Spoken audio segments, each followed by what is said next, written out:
welcome to this very special edition of Models of Achievement. I'm Annette Shanwar. In a moment, I'm going to introduce you to a group of inspiring people who have all changed their lives through higher education. Each of them have had to face some kind of obstacle on their path to university. And in the series, Models of Achievement, they tell their intimate stories about how they've overcome these obstacles to achieve their dreams. In this series, we're exploring the successes and aspirations of extraordinary Australians who've discovered their own inspirational path through university study. My name is Catherine and this is my story. My name is Michael and this is my story. My name is Jane and this is my story. My name is George and this is my story. My name is Corey and this is my story. These are personal stories from people of very diverse backgrounds. Some current students and graduates, revealing how education has changed their lives. I'm currently studying a Bachelor of Engineering. I'm a graduate of medical science and still studying. I needed a change in my life. University's given me myself back. They now call me Dr. Scott. To learn more about these personal stories from people of very diverse backgrounds and their study pathways, make sure you visit our website at www.modelsofachievement.com.au. We'll be meeting 6 of the 20 participants in the series, and we're joined in the audience by their mentors, friends and family. My name is Michael and this is my story. I grew up in Iran, a city called Ahvaz. My religion is called Sabian Mandaean. It's similar to Christianity, but it's not the same. It wasn't long before they found out that, hey, I'm not Muslim, I lied. So the option is whether you convert or you die. Spent 2.5 years in refugee detention centers. I attended university and graduated with a Bachelor of Science in IT. I now work for Google. Well, Michael, it's an extraordinary story. After escaping religious persecution in Iran and your experiences in detention centres, at what point did you first get a sense of real hope that you could change your predicament? Ever since I was in Iran, I always wanted to go to university. So while I was in detention, I heard about universities and the way you can actually get there. So the moment I got released from detention center, the moment I knew I've got a visa to get out, I started looking on ways that I can actually get to uni. So I went to TAFE, did that for a year, and then I heard about university's special program for refugees, and I applied. Well, now you work for Google, but when you first got here, you could barely speak English. How did you make your way to university? It's a good question. I don't even remember how I learned English. I remember I had a book in detention, which I translated back to Farsi and English twice. A lot of talking to security guards, and it was pretty much just writing, reading. I knew that I really need English to be able to succeed once I get out. At that time, if I get out. And once that happened, I was set. I had the language, I just needed to follow the path and get there. My name is Jane and this is my story. I always was around animals. I was brought up with cats and dogs in the house, and apparently I said when I was about 4.5 that I wanted to be a vet, and it never really changed. I was bright academically, but I wasn't going to get 99% in my HSC. And then when I finally did get into uni, it wasn't into vet. I didn't get the marks straight out of school, but I did get into another uni to do science. And at that uni I could choose to do science and arts together. So I majored in music and English in my arts degree and zoology in my science degree. I ended up getting a job just by chance as a zookeeper. I applied 4 times to get into veterinary science, and it was 4 times lucky for me. Well, Jane, I really envy you because you knew from a really early age exactly what you wanted to do. You wanted to work with animals, but you didn't exactly have a straightforward path to becoming a vet, did you? No, I didn't. As I said, I was probably never going to get the 99 straight out of school, and I knew that, but I still worked really hard to try. And I went and did something else because I didn't get my dream straight away, which was probably the best thing that I could ever have done because that set me up to go into exotic animal medicine a little bit more when I finally graduated. But I spent about 4 years in my first degree, 3 years after that working as a zookeeper, and then finally got into veterinary science. Well, yeah, you did finally make it into the course, but it still takes a lot of determination, doesn't it, to become a working vet? It does. There's 5 years of study to become a veterinarian in Australia, and even after you finish, you still just a trainee really when you start, and then some of us decide to specialise in certain things, and so that takes you on another path of learning and residencies and specialisations. So there's a lifetime of learning when you become a vet. My name is Deng, and this is my story. It was 1985 when the government of Sudan started attacking villages. We went through various military training, how to use the gun, hitting the targets. I received a bullet wound to my back, and when my brother came 2 days later, he said, "Look, I'm going to take you." I then went to United Nations compound, and they issued me with the United Nations ID, and that ration card, it was my ticket to Australia. Well, Deng, after your early experiences as a child soldier and all those really tumultuous experiences you went through, did they make you more determined to go to university? Yeah, of course. Every time I reflect on the actual journey, it's actually making me cry, not because I'm scared. It's just from being a nothing, from very beginning, a person that could have not even went to university or even went to high school was able to get to university. It's that kind of determination is pretty much inbred in me because I had nothing from very beginning, and I was lucky that I wasn't dead. So if I'm alive, I saw opportunity and I just grab it, and that's the opportunity that the kids over there should also appreciate it and say, wow, it's important. So I'm very happy. That's why I'm actually look like crying, but I'm not crying. Just that happiness. So that's all I can say. It's a wonderful, wonderful achievement given the difficult beginnings in your life. But I'm wondering, just tell us briefly how you made your way from high school into a law degree. Well, when I first came here, I couldn't speak English. They put me in high school where the kids laughed at me, not because they laugh at me, because they don't understand what I was talking about. So I have to leave school a week later, and then I decided to get to TAFE. And then from TAFE, not only that, because I still can't communicate properly with the teachers.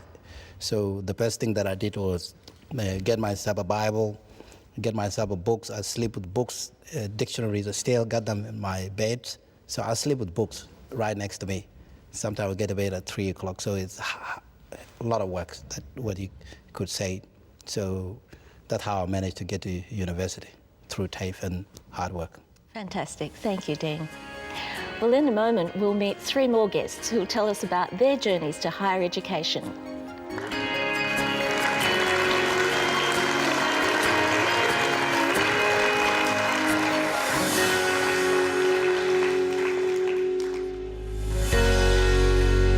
Welcome back. We're talking to university graduates and current students who are sharing their inspiring stories about how higher education has changed their lives. My name is Jenna, and this is my story. From about grade 7 and 8, I'd remember watching around Christmas time World Vision ads and seeing African children. So I thought, that's it. As soon as I graduate, I want to do volunteering in Africa, and I don't care where it is. So when I came back, my attitude completely changed, because you don't need all these materialistic items to make you happy, and that's a lesson that's stuck with me. I opened up a charity to build a school in Kurunga. I thought if I'm going to be preaching to other women that they should go out and do something with their lives, I should follow my own saying, and so I decided why don't I do nursing, and then I could do aid work and help rural villages across Africa who don't have the same health access as we do and healthcare. I'm not personally trying to change the world, just a world of a few people. Well, Jenna, it seems that you found your calling during that trip to Africa. At what point did you decide that going to university was going to be part of your plan? I was looking after a young boy who was 8 years old, and his mother was completely illiterate, uneducated. He was one of 8 children, and I used to take for granted that I was actually fully educated, and I was offered an opportunity to go to ACU and do a nursing degree, and I deferred it. So after I met this lady, I thought, you know what, I want to further my education so I'm able to provide that for other people who aren't as fortunate as I've been. Well, you're still currently studying nursing. What plans do you have to put your skills to use when you finish your course? I would like to open up a medical centre in Kurunga, the village where I live in Kenya. And in about 2 weeks' time, some uni friends and I are actually going to Vanuatu, where we'll be working in hospitals and living with some villages as well. So that will be a great opportunity for me to experience what that would be like and then take those skills back to Africa when I go back. My name is Scott and this is my story. Unfortunately, I was probably a bit of a knucklehead at school, so didn't make the most of the opportunity there, but it wasn't a bad school. I worked as a fireman, I was an Anglican minister, I was an ambulance officer. Although I never had the privilege of serving in the military, I quite like the SAS's motto of who dares wins. I thought, what have I got to lose? People can say no to me. They now call me Dr. Scott. Well, Scott, you've been a fireman, an ambulance officer, a minister, a knucklehead. What has made you decide now to go into medicine?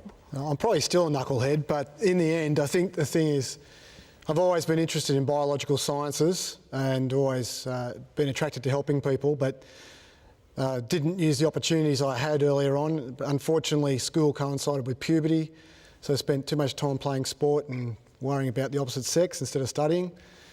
I learned to mature though, and I guess that whole desire to want to know more about how the body works and how to help people just didn't go away. And when the opportunity arose, as I got older, after I'd completed another degree, and I realised that actually maybe I could study, but maybe I was now mature enough to try and explore those opportunities. I sort of, I guess, had a bit of a Hail Mary and went through the process, and to my surprise, got through university, and I'm still here, and I'm actually working as a doctor now, so there's hope for everyone. Well, as a mature age student, you also have a lot more responsibilities. So how do you juggle all your priorities? I think I'm very spoilt, probably very blessed in that I've got a very supportive wife. My wife had to work while I studied. I worked part-time on every weekend, and she had to take more work so that we could manage our family. So she's been very supportive, and the kids have been pretty good with everything as well, because in the end they miss out, or have missed out as I've studied, and even now as a resident, my second year out, as a still study I have to continue to do. So I guess, but I have tried to prioritise in the end. Family is more important, and if at any stage that my career or whatever was going to be compromising my family, then I'd rather stay married and have kids than have a career. So that's how I personally prioritise things. Great, thank you. My name is Asha, and this is my story. Well, I was born in Fiji in a small village called Tavarau. It was fun, very carefree. There were no limitations, but we were taught values and morals and all those things. I got selected to start my cadetship as a journalist working for the then Fiji Sun. I had written a few stories that really put the government under the spotlight in terms of the level of corruption. And yeah, so that led to a bit of a confrontation. My responsibility at that time was, of course, as a wife, as a mother, and that will always be my priority. And so we made a decision that the two of us, my husband and I, made that, yeah, I think it's time to sort of look beyond this, and we moved from Fiji. Asha, tell us about the turning point, that turning point where you decided you had to leave Fiji. It was actually 1997 when I covered the Commonwealth Heads of Government meeting in Edinburgh, and that's when I was sort of personally threatened. And that followed up from some of the stories that I had written prior to going to the Commonwealth Heads of Government meeting. And upon our return to Fiji, we decided, look, we've had enough. I was responsible for 3 children, and my husband and I decided that we should pack up and move. So in 1998, we moved to Australia. Do you think that working as a journalist has helped you in taking on university study and in your new career as a lecturer? I think journalism has actually molded me into the person I have become today. And it really helped me with the level of discipline required to study, as well as to have that level of focus. And also it was mentally stimulating for me to be able to transfer my journalism skills into the university environment. So yes, it has really grounded me, at the same time taught me the level of discipline to be able to take on further study. That's great, thank you, Asha. And after the break, we'll find out what questions our audience has for all 6 of our guests.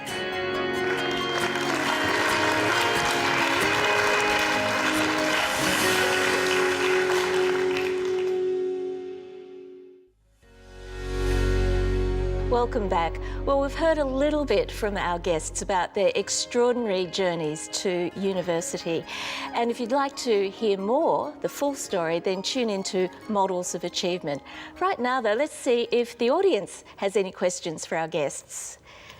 I have a question over here. Yeah, my question's for Jenna. What was the most hardest thing you had to witness while being in Kenya? For me, I think it was a culture shock. In Australia, we've got everything, running water, electricity. You go out to rural village areas such as Kurunga where I stay, and they don't have anything for basics for survival. There's no running water, there's no electricity, cold bucket showers, squat toilets, sleeping on mattresses. But I think more than that, the children who I used to look after, whether it be in the orphanage or my kindy kids, they literally have nothing. Whereas I used to do a lot of babysitting and nannying here, and these kids have everything that they could possibly want but aren't happy. So I think to me it's a big culture shock to see the difference between your upbringings and what values and ethics and morals you've been raised with. Do we have another question over here? My question is for Deng.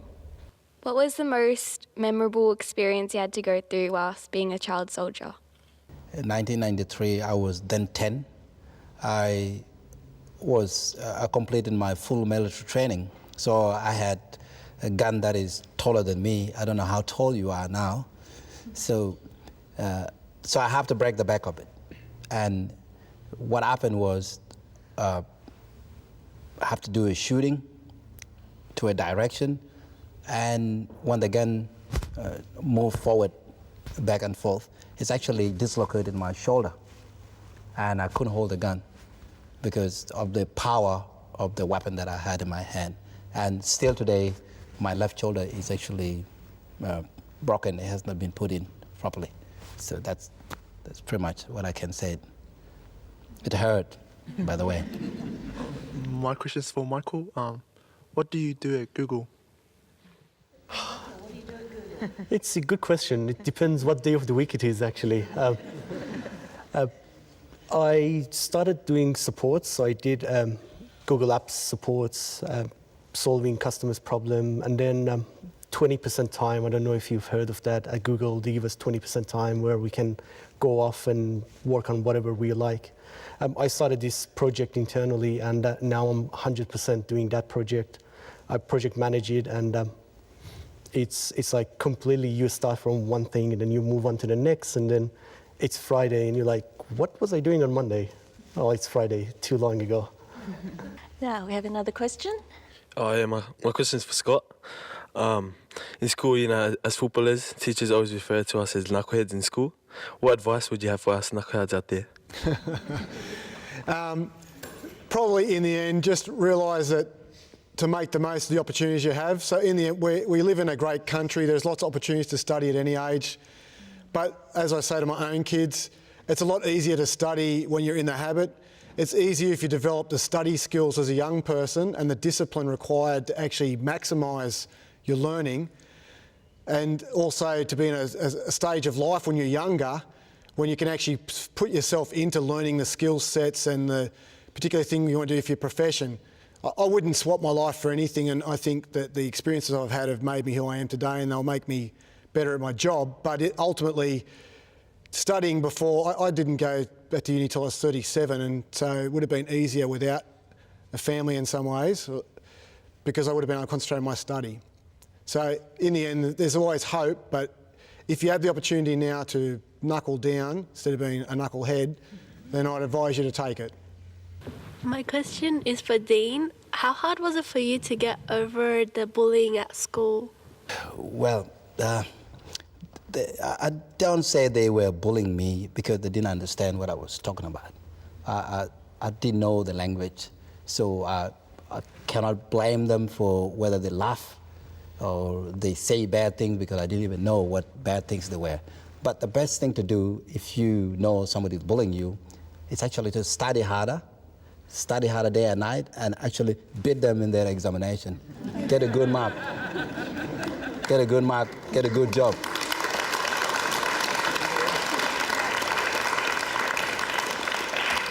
That's a good answer. Okay, we have a question over here, please.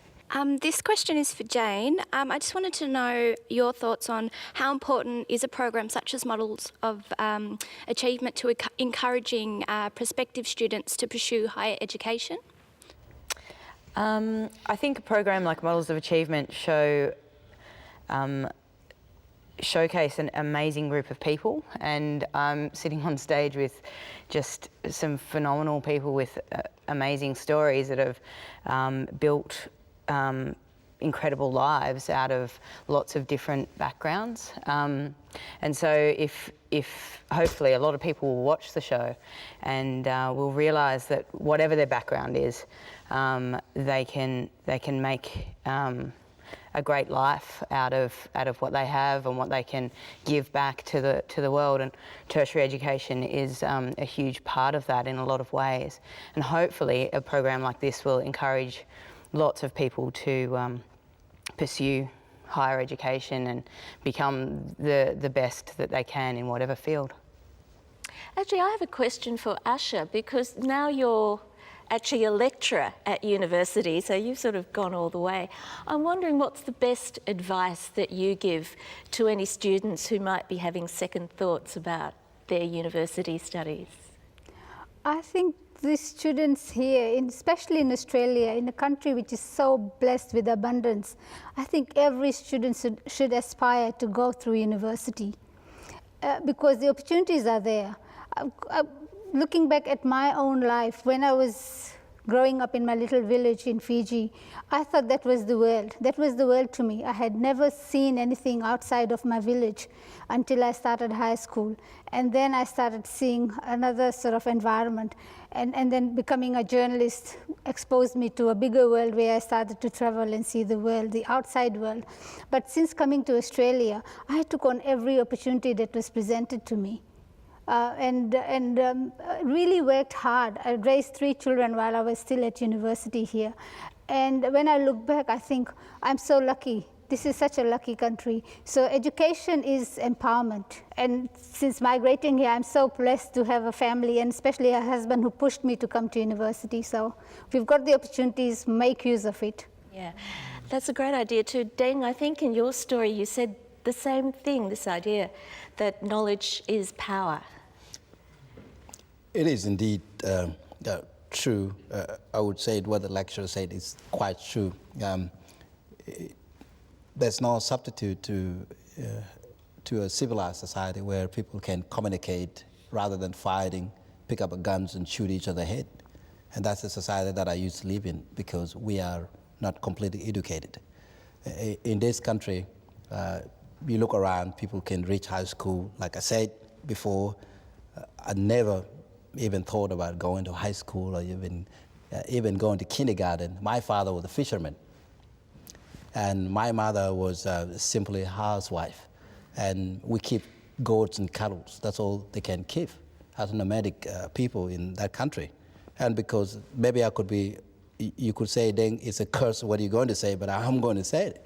Maybe because of the war, that's why I was the first member of my family to graduate with a law degree, or maybe with any degree of the kinds. And wow, you can only do this in Australia, not anywhere in the world. My question's for Michael. How hard was your journey throughout university? I guess it's not how hard, it's how hard it was to convince myself that I can do it. Because coming out of detention and for 2.5 years, you're locked up and you just get told what to do. Once coming out, it's really easy to say, can I do this? And the moment someone says no, you're like, yep, no, can't do it. So it's just that challenge of saying, no, I'm going to prove you wrong. And once I do that, I'm going to prove myself wrong and go to uni. First day of uni, I was sitting there going, that was a big mistake. I shouldn't have started this. But it took me about 8-9 hours after that. And I'm like, nope, I'm here. I've got the opportunity. This is my chance. I'm going to make the best out of it. And 5 years on, it was all done.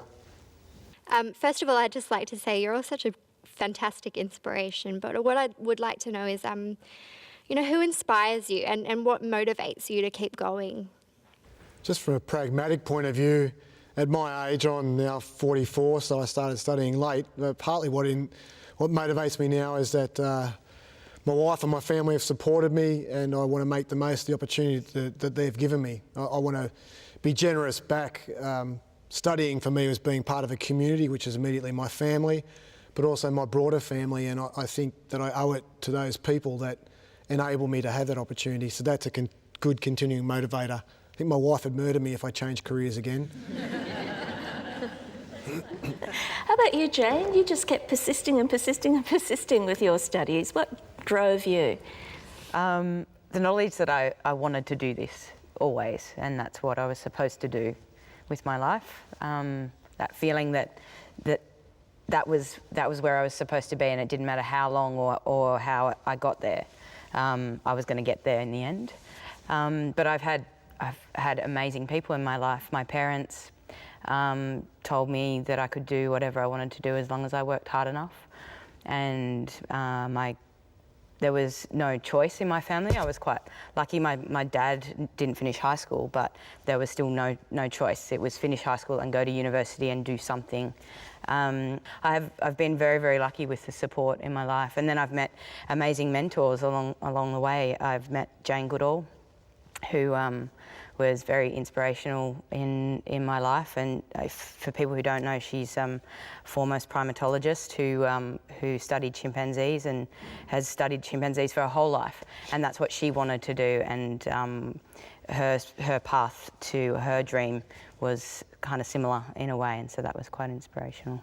I think we're running out of time, so thank you to our guests for sharing your stories and your pearls of wisdom with us. It's truly been inspiring. Haven't they been fantastic?